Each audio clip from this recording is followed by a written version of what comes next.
kailangan nyo lang gawin is itataas nyo lang yung kamay nyo. Or siguro kung wala magtaas ng kamay, ako na lang ang mamimili randomly. My first question is, for 2,500 pesos worth of GC. Ayan. So next to GC. So it's almost as good as cash. So for 2,005 pesos worth of GC, my question is, the current main office and commissary in Barang Marikina was inaugurated in what year? Parang narinig ko na yung sagot dito, pero si Ma'am ang una. Si Ma'am humakot na, gusto pa rin ang premyo. Kaya may franchise na, gusto pa ng 2.5, hindi na pangangailangan. But why not, partner? Why not? Why not? So the correct answer, you think is? 2019. 2019. Partner is? The answer is year 2019. Correct! Ayan.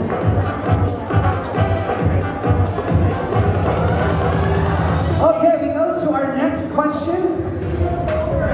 My next question is, ito, sino dito ang mga franchisee taas ang kamay? Sino dito yung mga suppliers taas ang kamay? Wala masyadong suppliers? Okay, my question is, how many pieces of burger buns are there in one pack? Napakadali. Ako, kailangan ko ng tulong. Parang, sana may mata ako sa likod. Hindi na nauna si Ma'am.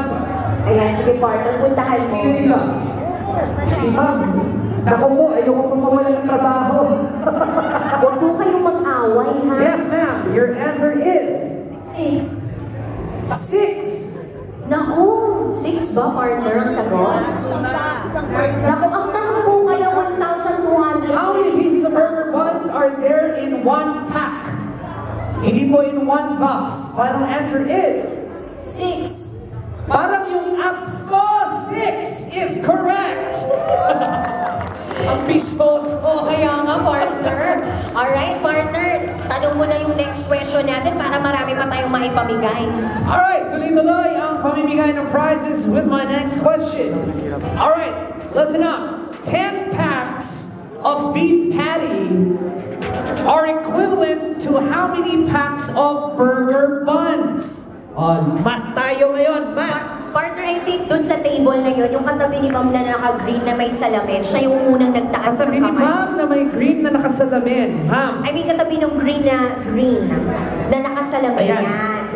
Mukhang magaling si Ma'am sa math. Actually, parang mathematician yata to. Hindi, kabisado niya yung inventory. Ay, oh, sige. Yes, ma'am. Your answer is? 50. 50 is. Ano sa palagay nyo? May disagree? Okay, sumagot na ang mismong founder na si Miss Victoria.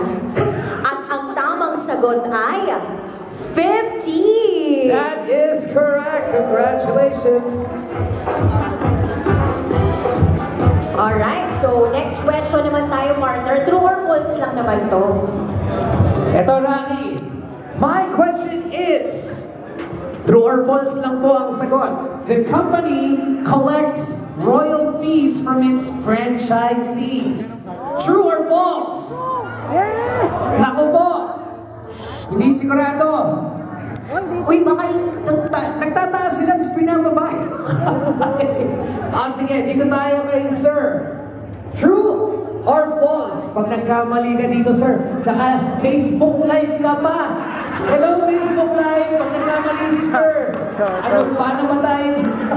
paktay tayo dyan. Nagla-live selling po yata kayo, sir. Pag nagkamali kayo dito, sir, lahat ng nanonood ng live nyo. So, your answer is true or false? False. The company collects royal fees from its franchisees. True or false? The correct answer is